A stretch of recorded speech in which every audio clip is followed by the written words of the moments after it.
Hi friends, welcome to Aksha Kitchen Recipes. இன்னைக்கு இந்த வீடியோவில் வெறும் 1 டீஸ்பூன் அளவுக்கு எண்ணெய் மட்டும் சேர்த்து நல்ல ஃபில்லிங்கான டிஃப்ரெண்ட்டான பிரேக்ஃபாஸ்ட் அண்ட் ஸ்நாக்ஸ் ரெசிபி எப்படி செய்யறதுனா பார்க்க போகிறோம். வழக்கமாக நம்ம செய்கிற இட்லி தோசைக்கு பதிலாக புதுமையான சுவையில் இது மாதிரி ஒரு முறை ட்ரை பண்ணி பாருங்கள். நல்லா சூப்பராக அருமையாக இருக்கும்.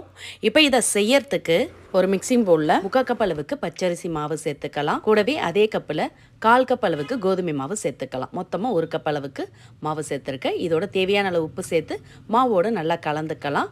கலந்த பிறகு இதில் மாவு எடுத்த கப்பாலே 1 கப் அளவுக்கு தண்ணீர் ஊற்றி ஃபஸ்ட்டு கலந்துக்கலாம். கட்டிகள் இல்லாமல் நல்லா தோசை மாவு பார்த்துக்கு கலந்துக்கலாம். இப்போ கொஞ்சம் திக்காக இருக்குது. இன்னும் ஒரு 1/2 கப் அளவுக்கு எக்ஸ்ட்ரா தண்ணி சேர்த்துக்கலாம். மொத்தமாக 1/2 கப் அளவுக்கு தண்ணி சேர்த்திங்கன்னா கரெக்டாக இருக்கும். அதுக்கு மேலே எக்ஸ்ட்ரா தண்ணி சேர்க்க தேவையில்லை. இந்த அளவுக்கு மாவை கலந்து எடுத்துக்கங்க. இந்த மாவு ஊரெல்லாம் வைக்க வேண்டியது இல்லைங்க. இது மாதிரி கலந்த பிறகு இப்போ இதில் வெஜிடபிள்லாம் சேர்த்துக்கலாம். மீடியம் சைஸில் ஒரு வெங்காயத்தை நல்லா பொடிசாக கட் பண்ணி சேர்த்துக்கங்க. கூடவே பொடியாக கட் பண்ண 2 பச்சை மிளகா, கூடவே ஒரு மீடியம் சைஸ் பழுத்த தக்காளியை உள்ள விதைகள் இல்லாமல் ஸ்கின்னை மட்டும் பொடியாக கட் பண்ணி சேர்த்துக்கங்க. இதோட மீடியம் சைஸ் கேரட்டையும் துருவி சேர்த்துக்கலாம். சேர்த்துட்டு ஃப்ரெஷ்ஷான கருவேப்பிலை மல்லி இலைகள் பொடியாக கட் பண்ணி சேர்த்துக்கங்க. சேர்த்து மாவோடு நல்லா கலந்துக்கலாம். இதில் உங்களுக்கு பச்சை மிளகா சேர்க்க விருப்பம் இல்லாட்டி நீங்கள் இதில் மிளகாய்த்தூள் கூட சேர்த்துக்கலாம். இப்போ வெஜிடபிள்லாம் சேர்த்து மாவோடு நல்லா கலந்துக்கங்க. வெஜிடபிள்லாம் சேர்த்த பிறகு கொஞ்சம் மாவு திக்கான பாத்துக்கு வந்திருக்கு. மாவு கரெக்டாக இந்த பாத்துக்கு தான் இருக்கணும். ரொம்ப தண்ணியாகவும் இருக்கக்கூடாது, ரொம்ப கெட்டியாகவும் இருக்கக்கூடாது.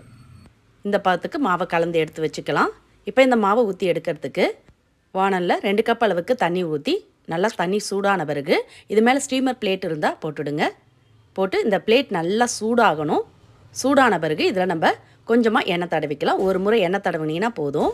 தடவிட்டு இதில் கலந்து வச்ச மாவுலேருந்து ஒரு 2 கரண்டி அளவு மாவை ஊற்றி கொஞ்சம் தடிமனாக தீத்திக்கலாம். ரொம்ப மெலிசாக இல்லாமல் கொஞ்சம் தடிமனாக தீத்திங்க. நல்லா பிளேட்டு சூடான பிறகு நீங்கள் மாவு ஊற்றுனீங்கன்னா தான் கீழே ஓட்டையில் வடியாமல் இருக்கும். இப்போ மாவு ஊற்றிட்டு இதை அப்படியே ஒரு கிட்டில் போட்டு மூடிடுங்க. மூடி ஹை ஃப்ளேம்லேயே வச்சு ஒரு 2 நிமிஷம் வேகட்டும். வெந்த பிறகு அப்படியே எடுத்துடலாம்.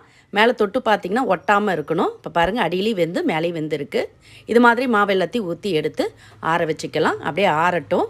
இப்போ ஒரு ஃப்ரை பேனை சூடு பண்ணியிருக்கேன். அதில் 1 டேபிள் ஸ்பூன் அளவுக்கு எண்ணெய் ஊற்றி சூடானதும் 1 டீஸ்பூன் கடலைப்பருப்பு, 1/2 டீஸ்பூன் கடுகு, 1/2 டீஸ்பூன் ஜீரகம் சேர்த்து நல்லா பொரிய வச்சுக்கோங்க. கடலைப்பருப்பு செவந்து கடுகு சீரகம் பொரிஞ்சு வரட்டும். இந்த அளவுக்கு நல்லா பொரிஞ்சதும் இதோட ஃப்ரெஷ்ஷான கருவேப்பிலை கொஞ்சம் சேர்த்துக்கலாம். கூடவே சின்னதாக ஒரு வெங்காயத்தையும் பொடிசாக கட் பண்ணி சேர்த்துக்கங்க. சேர்த்து இதை நல்லா வதக்கிக்கலாம். வெங்காயம் நல்லா கண்ணாடி பதத்துக்கு வதங்கி வரணும். இந்த அளவுக்கு நல்லா வதங்கி வந்ததும் இதோட கொஞ்சமாக மசாலா பொருட்கள் சேர்த்துக்கலாம். 1/4 டீஸ்பூன் மஞ்சத்தூள், 1/2 டீஸ்பூன் மிளகாய்த்தூள், 1/4 டீஸ்பூன் கரம் மசாலா பொடி. இந்த மசாலாவுக்கு தேவையான அளவு உப்பு கொஞ்சமாக பார்த்து சேர்த்துக்கங்க. நம்ம ஏற்கனவே மாவில் உப்பு சேர்த்துருக்கோம். இப்போ சேர்த்து நல்லா பச்சை வாசனை போகிற அளவுக்கு நல்லா கலந்த பிறகு இதில் நம்ம ஊற்றி எடுத்த தோசையை இது மாதிரி சின்ன சின்ன பீசஸாக கட் பண்ணி சேர்த்துக்கங்க. எல்லாத்தையுமே கட் பண்ணி சேர்த்து இந்த மசாலாவோடு நல்லா கலந்துக்கலாம். இது மாதிரி நல்லா ஒரு முறை கலந்துட்டு இப்போ இதோட 1 டேபிள் ஸ்பூன் அளவுக்கு இட்லி பொடியை மேலே அப்படியே தூவிக்கலாம். தூவிட்டு இது கூடவே ஃப்ரெஷ்ஷான கொத்தமல்லி இலைகள் கொஞ்சமாக சேர்த்து நல்லா கலந்துடுங்க. நல்லா இட்லி பொடி மசாலா எல்லாம் நல்லா பீசஸில் எல்லா இடமும் கோட்டாகிற மாதிரி கலந்துக்கங்க. இந்த அளவுக்கு நல்லா கலந்த பிறகு அடுப்பு ஆஃப் பண்ணிவிட்டு இதை சுட சுட பிளேட்டில் மாற்றி பரிமாறலாம். நல்லா சுட சுட சாப்பிட ரொம்ப சூப்பராக நல்லா காரசாரமாக அருமையாக இருக்கும். இதை நீங்கள் மாலை நேரத்தில் ஸ்நாக்ஸாகவும் செஞ்சு தரலாம். நைட்டு டின்னருக்கும் ஈஸியாக செஞ்சு தரலாம். வீட்டில் இட்லி தோசைக்கு மாவு இல்லாத சமயங்களில் சட்டுன்னு செய்யக்கூடிய இந்த புதுமையான பிரேக்ஃபாஸ்ட் ரெசிபியை இதே மாதிரி ட்ரை பண்ணி பாருங்கள். இந்த ரெசிபி பிடிச்சிருந்தால் வீடியோக்கு ஒரு லைக் கொடுங்க. மறக்காமல் நம்ம சேனலையும் சப்ஸ்கிரைப் பண்ணிவிடுங்க. நன்றி, வணக்கம்.